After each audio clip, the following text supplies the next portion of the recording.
ॐ परमात्मने नमः। श्रीमद्भगवद्गीता अथ द्वितीयोऽध्यायः। सांख्ययोगः। सञ्जय उवाच तं तथा कृपयाविष्टम् अश्रुपूर्णाकुलेक्षणम् विषीदन्तमिदं वाक्यम् उवाच मधुसूदनः। श्रीभगवानुवाच कुतस्त्वाकश्मलमिदं विषमे समुपस्थितम् अनार्यजुष्टमस्वर्ग्यम् अकीर्तिकरमर्जुन। क्लैब्यम् आस्मगमः पार्थ नैतत्त्वयि उपपद्यते। क्षुद्रं हृदय दौर्बल्यम् त्यक्त्वोत्तिष्ठ परन्तप। अर्जुन उवाच कथं भीष्ममहं सङ्ख्ये द्रोणं च मधुसूदन। इषुभिः प्रतियोत्स्यामि पूजार्हा वरिसूदन। गुरून् हत्वा हि महानुभावान् श्रेयो भोक्तुं भैक्ष्यमपीह लोके। हत्वार्थकामांस्तु गुरूनिहैव भुञ्जीय भोगान् रुधिरप्रदिग्धान्। न चैतद्विद्मः कतरन्नो गरीयः यद्वा जयेम यदि वा नो जयेयुः। यानेव हत्वा न जिजीविषामः तेव स्थिताः प्रमुखे धार्तराष्ट्राः। कार्पण्यदोषोपहतः स्वभावः पृच्छामि त्वां धर्मसम्मूढचेताः। यच्छ्रेयस्यान्निश्चितं ब्रूहि तन्मे शिष्यस्तेऽहं शाधि मां त्वां प्रपन्नम्। न हि प्रपश्यामि ममापनुद्यात् यच्छोकमुच्छोषणमिन्द्रियाणाम्। अवाप्य भूमावसपत्नवृद्धं राज्यं सुराणामपि चाधिपत्यम्। सञ्जय उवाच एवमुक्त्वा हृषीकेशं गुडाकेशः परन्तपः न योत्स्य इति गोविन्दम् उक्त्वा तूष्णीं बभूवः। तमुवाच हृषीकेशः प्रहसन्निव भारत सेनयोरुभयोर्मध्ये विषीदन्तमिदं वचः। श्रीभगवानुवाच अशोच्यानन्वशोचस्त्वं प्रज्ञावादांश्च भाषसे। गतासूनगतासूंश्च नानुशोचन्ति पण्डिताः। न त्वेवाहं जातुनासं न त्वं नेमे जनाधिपाः। न चैव न भविष्यामः सर्वे वयमतः परम्। देहिनोऽस्मिन् यथा देहे कौमारं यौवनं जरा तथा देहान्तरप्राप्तिः धीरस्तत्र न मुह्यति। मात्रा स्पर्शास्तु कौन्तेय शीतोष्णसुखदुःखदाः आगमापायिनो नित्याः तांसि तिक्षस्व भारत। यं हि न व्यथयन्त्येते पुरुषं पुरुषर्षभ समदुःखसुखं धीरं सोऽमृतत्वाय कल्पते। नासतो विद्यते भावः नाभावो विद्यते सतः। उभयोरपि दृष्टोऽन्तः त्वनयोस्तत्त्वदर्शिभिः। अविनाशि तु तद्विद्धि येन सर्वमिदं ततम्। विनाशमव्ययस्यास्य न कश्चित् कर्तुमर्हति। अन्तवन्त इमे देहाः नित्यस्योक्ताः शरीरिणः। अनाशिनो प्रमेयस्य तस्माद्युध्यस्व भारत। य एनं वेत्ति हन्तारं यश्चैनं मन्यते हतम्। उभौ तौ न विजानीतः नायं हन्ति न हन्यते। न जायते म्रियते वा कदाचित् नायं भूत्वा भविता वा न भूयः।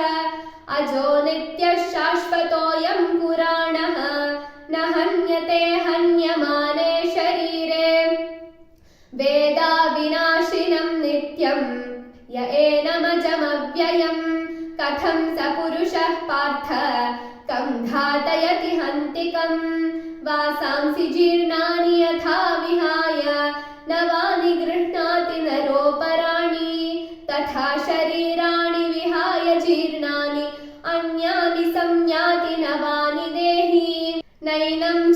छिन्दन्ति शस्त्राणि नैनं दहति पावकः न चैनं क्लेदयन्त्यापः न शोषयति मारुतः अच्छेद्योऽयमदाह्योऽयम् अक्लेद्यो शोष्य एव च नित्यः सर्वगतस्थाणुः अचलोऽयं सनातनः अव्यक्तोऽयमचिन्त्योऽयम् अविकार्योऽयमुच्यते तस्मादेवं विदित्वैनं नानुशोचितुमर्हसि अथ चैनं नित्यजातं नित्यं वा मन्यसे मृतं तथापि त्वं महाबाहो नैवं शोचितुमर्हसि जातस्य हि ध्रुवो मृत्युः ध्रुवं जन्म मृतस्य च तस्मादपरिहार्येऽर्थे न त्वं शोचितुमर्हसि अव्यक्तादीनि भूतानि व्यक्तमध्यानि भारत अव्यक्तनिधनान्येव तत्र का परिदेवना आश्चर्यवत् पश्यति कश्चिदेनम् आश्चर्यवद् वदति तथैव चान्यः आश्चर्यवच्चैनमन्यः शृणोति श्रुत्वाप्येनं वेद न चैव कश्चित् देही नित्यमवध्योऽयं देहे सर्वस्य भारत तस्मात् सर्वाणि भूतानि न त्वं शोचितुमर्हसि स्वधर्ममपि चावेक्ष्य न विकम्पितुमर्हसि धर्म्याधियुद्धात् श्रेयोऽन्यत् क्षत्रियस्य न विद्यते यदृच्छया चोपपन्नं स्वर्गद्वारमपावृतम् सुखिनः क्षत्रियाः पार्थ लभन्ते युद्धमीदृशम् अथ चेत्त्वमिमं धर्म्यं सङ्ग्रामं न करिष्यसि ततः स्वधर्मं कीर्तिं च हित्वा पापमवाप्स्यसि अकीर्तिं चापि भूतानि कथयिष्यन्ति ते व्ययां सम्भावितस्य च कीर्तिः मरणादतिरिच्यते भयाद्रणादुपरतं मन्स्यन्ते त्वां महारथाः येषां च त्वं बहुमतः भूत्वा यास्यसि लाघवम् अवाच्यवादांश्च बहून् वदिष्यन्ति तवाहिताः निन्दन्तस्तव सामर्थ्यं ततो दुःखतरं नु किम् हतो वा प्राप्स्यसि स्वर्गं जित्वा वा भोक्ष्यसे महीम् तस्मादुत्तिष्ठ कौन्तेय युद्धाय कृतनिश्चयः सुखदुःखे समे कृत्वा लाभालाभौ जयाजयौ ततो युद्धाय युज्यस्व नैवं पापमवाप्स्यसि एषा ते विहिता साङ्ख्ये बुद्धिर्योगे त्विमां शृणु बुद्ध्या युक्तो यया पार्थ कर्मबन्धं प्रहास्यसि नेहाभिक्रमनाशोऽस्ति प्रत्यवायो न विद्यते स्वल्पमप्यस्य धर्मस्य त्रायते महतो भयात् व्यवसायात्मिका बुद्धिः एकेह कुरु नन्दन बहुशाखा ह्यनन्ताश्च बुद्धयो व्यवसायिनां यामिमां पुष्पितां वाचं प्रवदन्त्यविपश्चितः वेदवादरताः पार्थ नान्यदस्तीति वादिनः कामात्मानः स्वर्गपराः जन्मकर्मफलप्रदां क्रियाविशेषबहुलां भोगैश्वर्यगतिं प्रति भोगैश्वर्यप्रसक्तानां तयापहृतचेतसां व्यवसायात्मिका बुद्धिः समाधौ न विधीयते त्रैगुण्यविषया वेदाः निस्त्रैगुण्यो भवार्जुन निर्द्वन्द्वो नित्यसत्त्वस्थः निर्योगक्षेम आत्मवान् यावानर्थ उदपाने सर्वतः संप्लुतोदके तावान् सर्वेषु वेदेषु ब्राह्मणस्य विजानतः कर्मण्येवाधिकारस्ते मा फलेषु कदाचन मा कर्मफलहेतुर्भूः मा ते सङ्गोऽस्त्वकर्मणि योगस्थः कुरु कर्माणि सङ्गं त्यक्त्वा धनञ्जय सिद्ध्यसिद्ध्यो समो भूत्वा समत्वं योग उच्यते दूरेण ह्यवरं कर्म बुद्धियोगात् धनञ्जय बुद्धौ शरणमन्विच्छ कृपणा फलहेतवः बुद्धियुक्तो जहातीह उभे सुकृतदुष्कृते तस्माद् योगाय युज्यस्व योगः कर्मसु कौशलम् कर्मजं बुद्धियुक्ता हि फलं त्यक्त्वा मनीषिणः जन्मबन्धविनिर्मुक्ताः पदं गच्छन्त्यनामयम् यदा ते मोहकलिलं बुद्धिर्व्यतितरिष्यति तदा गन्तासि निर्वेदं श्रोतव्यस्य श्रुतस्य च श्रुतिविप्रतिपन्ना ते यदा स्थास्यति निश्चला समाधावचला बुद्धिः तदा योगमवाप्स्यसि अर्जुन उवाच स्थितप्रज्ञस्य का भाषा समाधिस्थस्य केशव स्थितधीः किं प्रभाषेत किमासीत व्रजेत किम् श्रीभगवानुवाच प्रजहाति यदा कामान् सर्वान् पार्थमनोगतान् आत्मन्येवात्मना तुष्टः स्थितप्रज्ञस्तदोच्यते दुःखेष्वनुद्विग्नमनाः सुखेषु विगतस्पृहः वीतरागभयक्रोधः स्थितधीर्मुनिरुच्यते यः सर्वत्रानभिस्नेहः तत्तत्प्राप्य शुभाशुभम् नाभिनन्दति न द्वेष्टि तस्य प्रज्ञा प्रतिष्ठिता यदा संहरते चायं कूर्मोऽङ्गानीव सर्वशः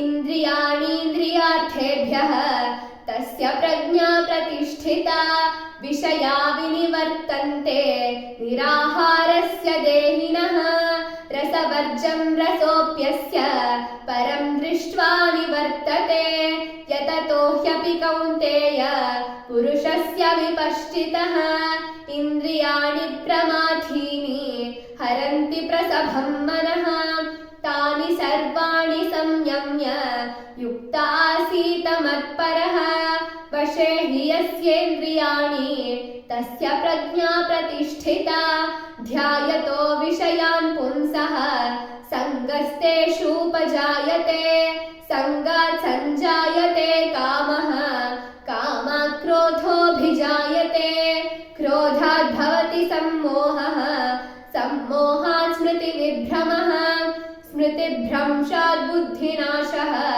बुद्धिनाशात् प्रणश्यति रागद्वेषवियुक्तैस्तु विषयानिन्द्रियैश्चरन् आत्मवैश्यैर्विधेयात्मा प्रसादमधिगच्छति प्रसादे सर्वदुःखानां हानिरस्योपजायते प्रसन्नचेतसो ह्याशु बुद्धिः पर्यवतिष्ठते नास्ति बुद्धिरयुक्तस्य न चायुक्तस्य भावना न चाभावयतः शान्तिः अशान्तस्य कुतः सुखम् इन्द्रियाणां हि चरतां यन्मनोनुविधीयते तदस्य हरति प्रज्ञां वायुर्नावमिमाम्भसि तस्माद्यस्य महाबाहो निगृहीतानि सर्वशः इन्द्रियाणीन्द्रियार्थेभ्यः तस्य प्रज्ञा प्रतिष्ठिता या निशा